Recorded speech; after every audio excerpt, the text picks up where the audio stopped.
Phone क्यों नहीं उठाते हो इन लोग आप? 4 दिन से लाइन क्यों नहीं है? आइए नंदगोला और इधर क्या कहते हैं डुमरी तरफ। हम कुछ नहीं जानते हैं, डुमरी नंदगोला की बात बताइए। नमस्कार, आप देख रहे हैं 4 PM और मैं हूं अभिषेक मिश्रा।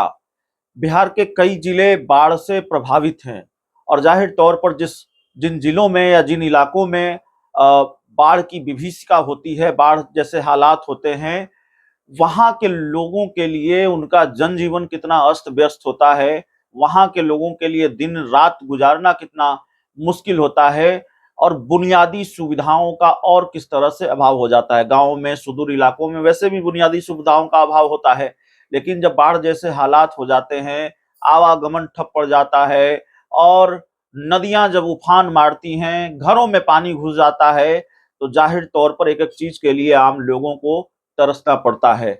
और बिहार के कई इलाकों में इस वक्त ये स्थिति है। और बात करें सांसदों की, जनप्रतिनिधियों की, तो 2024 के लोकसभा चुनाव में जो सांसद घर घर जाकर वोट मांग रहे थे, उनमें से ज्यादातर सांसद या यूं कहें कि कुछ विधायक जनप्रतिनिधियों पर आरोप है या उनको लेकर लोगों में नाराजगी है कि वो बाढ़ के वक्त गायब हैं, अपनी जनता के बीच नहीं है, अपने क्षेत्र के लोगों के बीच नहीं है। लेकिन पप्पू यादव, जिन्होंने निर्दलीय पूर्णिया से चुनाव जीता है, और पप्पू यादव जैसे लोग कैसे निर्दलीय चुनाव जीत जाते हैं जब जेडीयू पूरी ताकत लगा देती है, आरजेडी पूरी ताकत लगा देती है, और फिर भी पूर्णिया सीट से अगर पप्पू यादव निर्दलीय जीत जाते हैं तो कैसे जीत जाते हैं, इसका जवाब कभी कभी समझ में आता है। ये बात कभी कभी समझ में आती है। पप्पू यादव डटे हुए हैं अपने लोकसभा क्षेत्र में, पूरा दिन नाव में गुजार रहे हैं और लोगों की समस्याएं सुन रहे हैं, अधिकारियों को फोन लगा रहे हैं, अधिकारियों को फटकार लगा रहे हैं। ऐसी ही एक तस्वीर सामने आई है कुर्सेला और उसके रुपौली कुर्सेला, इन इलाकों से तस्वीर सामने आई है। पप्पू यादव ने फोन लगाया अधिकारी को, जहां राशन नहीं बंट रहा था, जहां फूड पैकेट नहीं बंट रहे थे, 4 दिन से बिजली नहीं थी, और बिजली को लेकर अधिकारी को तो बहुत फटकारा। पप्पू यादव ने बिजली विभाग के किसी अधिकारी को फोन लगाया और कहा कि तुम कहां सोए हुए थे। उन्होंने जो कहा हम उसको दोहराना नहीं चाहते, जाहिर तौर पर गुस्से में बहुत सारी बात पप्पू यादव ने कह दी, लेकिन कहा कि बिजली कब आएगी, कितने घंटों में बिजली दोगे, और बहुत गुस्से में नजर आ रहे हैं। पूरा वीडियो देखिए किस तरह से। और आमतौर पर जो जनप्रतिनिधि होते हैं, सांसद होते हैं, विधायक होते हैं, उनका ये रूप जो होता है या इतनी संवेदना जो होती है पब्लिक के प्रति, चाहे उसके राजनीतिक कारण हो, जो भी कारण हो, लेकिन पब्लिक को ये बड़ा अच्छा लगता है। और पप्पू यादव जाहिर तौर पर डटे हुए हैं बाढ़ में, तो कई बार इसका राजनीतिक लाभ भी होता है। पूर्णिया में इसका लाभ उनको इसीलिए मिला कि उनकी एक छवि है। पूर्णिया के लोगों से जब हम बात कर रहे थे, वो कह रहे थे कि पप्पू यादव आते हैं, लोगों के बीच रहते हैं, जेडीयू के सांसद नहीं आते हैं।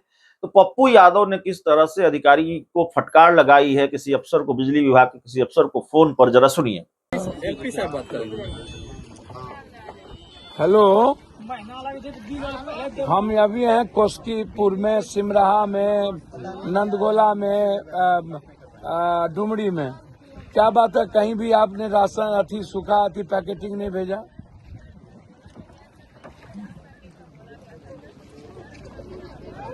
अभी तो हम यहाँ पर, अभी हम सिमराहा में हैं, आप 400, वहाँ के पूर्व सरपंच 400 आप पैकेट दे रहे थे। यहाँ कोई घर ही नहीं है जो प्रभावित नहीं है। कम्युनिटी किचन क्यों नहीं शुरू हुआ इस इलाके में? बाबू, बाढ़ प्रभावित क्षेत्र तो घोषित कुर्सेला भी नहीं है, तो कम्युनिटी किचन कैसे चल रहा है? कल से कैसे हम चलवा रहे हैं कुर्सेला में? क्या बात आप कर रहे हैं? अभी डीएम ने कहा सर कि हम 40 कम्युनिटी किचन शुरू किए हैं। 43 नहीं, कटिहार डीएम। आप अभी डीएम से बात करिए कि सर का फोन आया था, कम्युनिटी किचन कुर्सेला में चल रहा है, यहाँ क्यों नहीं चल रहा है? एमपी से बात करें। हेलो, फोन क्यों नहीं उठाते हो इन लोग आप? 4 दिन से लाइन क्यों नहीं है? अभी चालू हुआ, अभी बोले तो अभी चालू हुआ। 4 दिन से तुम क्या कि बीबी के पास सोए हुए थे? क्या कहा? 4 दिन से गाज गिर गया था, अभी बोले तो कल कि चालू हो गया। अभी तुरंत चालू हुआ तो एसी को बोलने के बाद चालू होता है। आपकी जिम्मेदारी क्या है? आइए नंदगोला और इधर क्या कहते हैं डुमरी तरफ, हम कुछ नहीं जानते हैं। डुमरी नंदगोला की बात बताइए, कितना देर के अंदर बिजली दोगे वहां? हमको बताइए। आप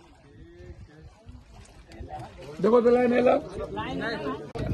हेलो, प्रणाम। हम बाबू अभी हम हैं कौशकीपुर, सिमराहा। हाँ, सिमराहा। 4 दिनों से बिजली नहीं है भाई।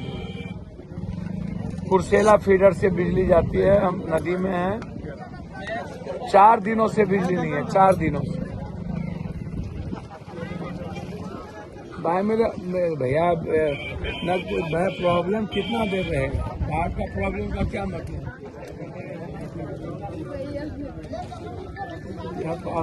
क्या कई दिन से बिजली नहीं चल? सुन लीजिए,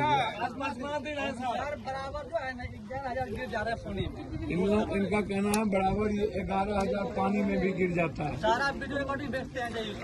जी, अब रिस्पॉन्स ये यहाँ का जो जूनियर इंजीनियर है वो नहीं लेता।